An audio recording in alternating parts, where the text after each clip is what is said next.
안녕하세요. 음악 커뮤니케이터 가치입니다. 르세라핌에서 탈퇴당한 김가람. 제가 김가람 사건 입장 정리 영상에서 모든 사람이 김가람을 욕하고 있을 때 제가 김가람과 하이브를 두둔했다며 트위터에서까지 하이브에서 돈 먹은 사람이라고 조롱을 당했었는데요.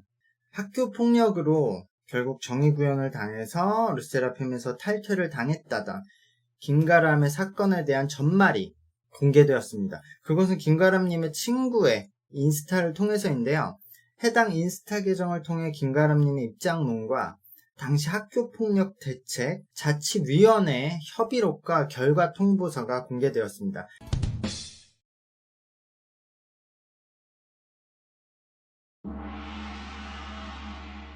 내용은 이제 전문을 읽어보면 잘 아실 수 있는데요.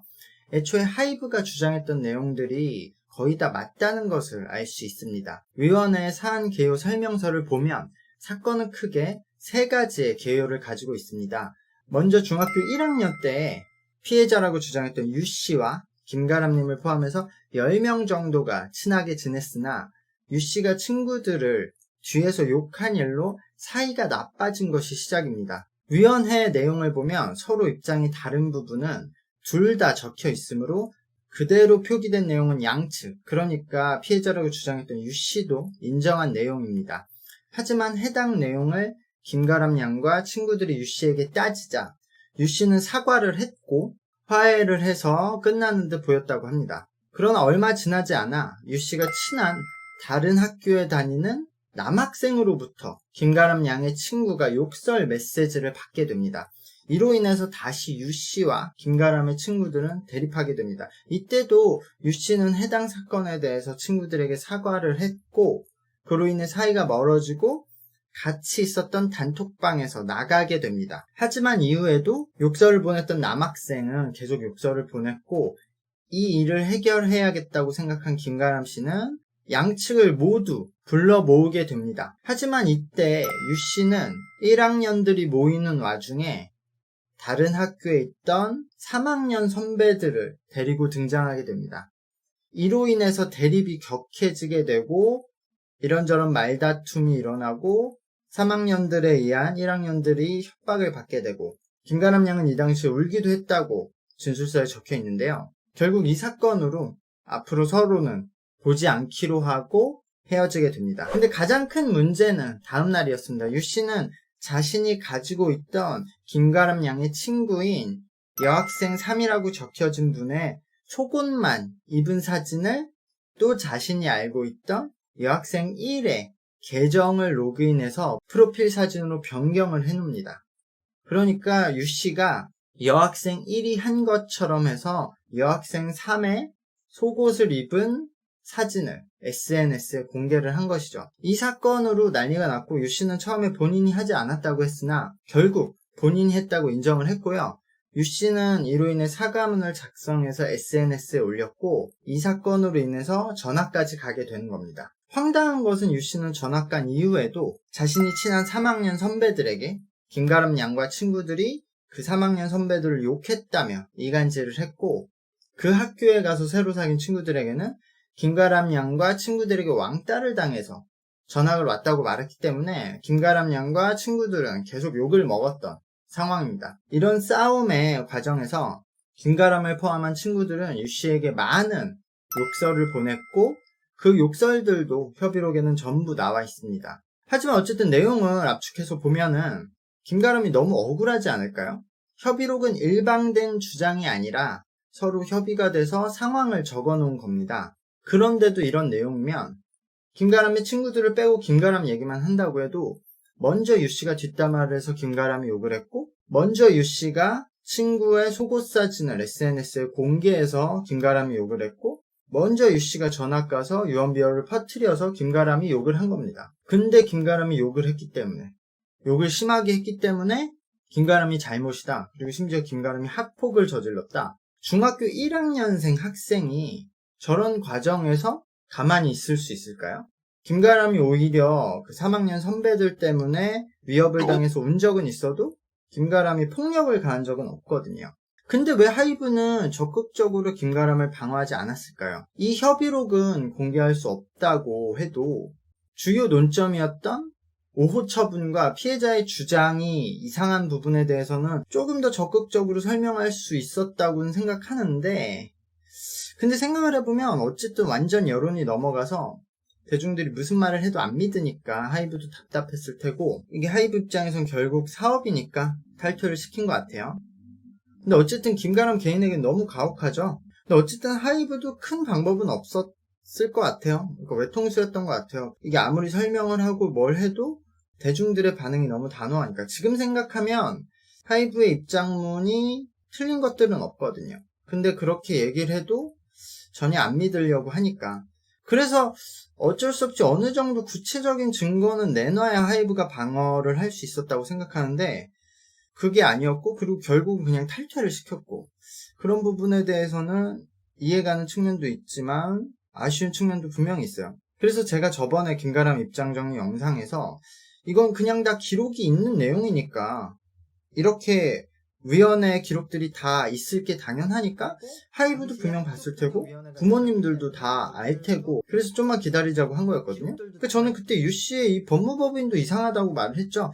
본인이 피해자라면서 모든 내용을 떳떳하게 공개하는 것처럼 말했지만 그 당시에도 공개를 안 한 내용들이 너무 많았거든요. 그래서 이건 좀 수상하다고 생각을 했는데, 그리고 제가 그때 5호 처분에 대해서도 이게 무슨 법령이 있고 헌법에 있고 무슨 판사가 일괄적으로 처리하는 게 아니라 말 그대로 자치위원회, 학교마다 자치위원회를 열고 그때마다 구성도 달라지고 학교에 따라 수위가 좀 달라진다. 말 그대로 자치위원회니까 그 권고사항이 있지만 어느 학교에서는 이거를 엄격하게 적용하고 어느 학교에서는 그냥 느슨하게 적용을 하니까 이걸 너무 뭐 5호 처분이니까 어떻게 된다 이렇게 말할 수 없다고 제가 설명드렸는데, 그것도 사실 대부분 믿고 싶지 않아 했죠. 대부분의 사람들, 그리고 유튜버는 물론이고 기자들도 당시에 뭐 학교 교사님들 인터뷰까지 동원해서 5호 처분을 받은 것은 변명의 여지가 없다 이런 식으로 몰고 갔죠. 근데 현재 김가람의 결과 통지서를 보면은 내용들을 충분히 알 수 있는데, 이 학교는 아니면 적어도 그날 자치위원회에 모인 사람들은 그냥 처분 자체의 수위가 다 높았어요. 그러니까 기본 다 5호를 때리고 김가람이 받은 5호가 제일 낮은 수위였어요. 그리고 피해자는 지금 알고 보면은 실제로 전학을 가서 처분을 못 받았다는 것이 사실이었죠. 제가 그때도 그렇게 말씀드렸지만, 누군가는 이 사건은 기록에 남기 때문에 김가람이 연예인을 하려고 했다면 이의 제기를 해서 기록을 없애야 된다고도 말을 하는데, 김가람이 당시에 중학교 1학년이 이 상황에 대해서 어떻게 알겠습니까? 결국 부모님께서 결정을 한 일이겠죠. 근데 김가람 어머님께서 인터뷰 때 그렇게 말을 하셨습니다. 본인 입장에서는 충분히 위원회에서 모든 사항을 제대로 파악을 해서 기록을 하고 검토를 하고 내린 처분인데, 자식의 교육을 위해서는 그 처분을 그대로 따르는 것이 좋겠다고 판단을 했다고 합니다. 당연히 지금에 와서 이런 일이 생길 줄 알았으면 당시 어떻게든 이 일을 제기를 하고 기록을 없애는 게 좋았을 텐데라고 지금은 후회하지만, 당시에는 그렇게 생각했다고 생각하고 딸에게 너무 미안하다고 말을 했습니다. 그리고 김가람도 이번에 공개한 입장문에서 이렇게 말을 했죠.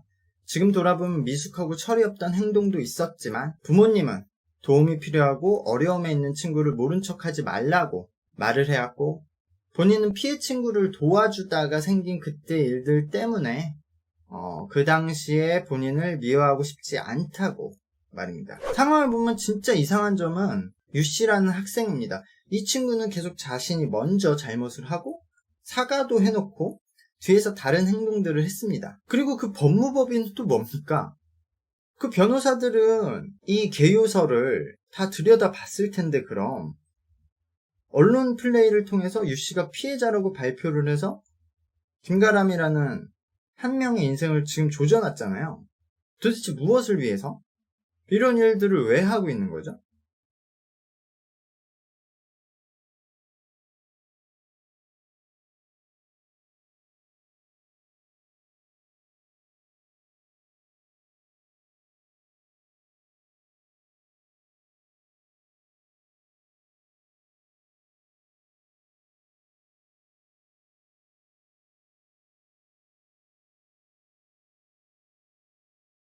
김가람은 지금 전 세계에서 가루가 되도록 까였고 앞으로도 그러겠죠. 대부분의 사람들은 이제 김가람 탈퇴했으니까 김가람에 대해서 관심이 없고 앞으로도 김가람은 학교폭력으로 하이브에서 퇴출된 사람으로 기억하는 사람들이 훨씬 많겠죠. 이 사건에서 누가 책임을 다했고 결과적으로 누가 책임을 져야 할까요? 제가 예전 영상에서 했던 말을 다시 그대로 해보겠습니다. 우리가 지금 분노해하는 학교폭력이라는 것이 예를 들어 1대1로 싸웠다, 한 번 싸웠다 이런 얘기가 아니잖아요. 다수의 힘으로 소수를 지속적으로 괴롭히고 공격하는 것에 분노를 하는 겁니다. 우리가 말하는 학교폭력은 김가람 사건을 들여다보면 때로는 김가람의 친구들이 다수가 되었지만 그 다수의 영향력을 이용해서 지속적으로 괴롭히거나 공격한 것이 아니라 어떻게 보면 유씨의 시작으로 계속 욕설이 오갔던 다툼입니다. 그리고 유씨는 동급생의 속옷도 온라인에 납포를 했고 사건을 해결하기 위해서 모인 자리에 상급자를 동석해서 협박까지 하기도 했고요. 그래서 김가람이 울었다고 하죠. 근데 이 사건에서 김가람은 너무 잃은 게 많고 유씨는 어떻게 되는 거죠? 학교폭력 정말 있어서는 안 되고 피해자에게 있어서는 굉장히 끔찍한 일입니다. 하지만 학교폭력을 하지 않았는데 학교폭력 가해자로 낙인을 찍혀서 어렵게 데뷔를 하고 나서 2주 남짓 활동을 하고 쫓겨나는 것. 학교폭력 제보만 하나 생기면 모두들 가해자 편에 서서 그냥 낙인을 찍고 난도질하는 것. 우리들이 이번 사건을 통해서 이런 것들은 한번 생각해봐야 하지 않을까 생각이 듭니다. 하지만 누군가는 이 내용을 보고도 5호 처분을 받은 김가람이 문제라고 하거나 김가람의 욕설이 문제라고 하겠죠. 그리고 관심이 없는 대부분의 사람들은 앞으로도 이제 김가람 이야기가 나오면 학폭녀라고 조롱을 하겠죠. 그래서 저는 적어도 김가람의 앞으로를 굉장히 진심으로 응원을 하고 싶습니다. 감사합니다.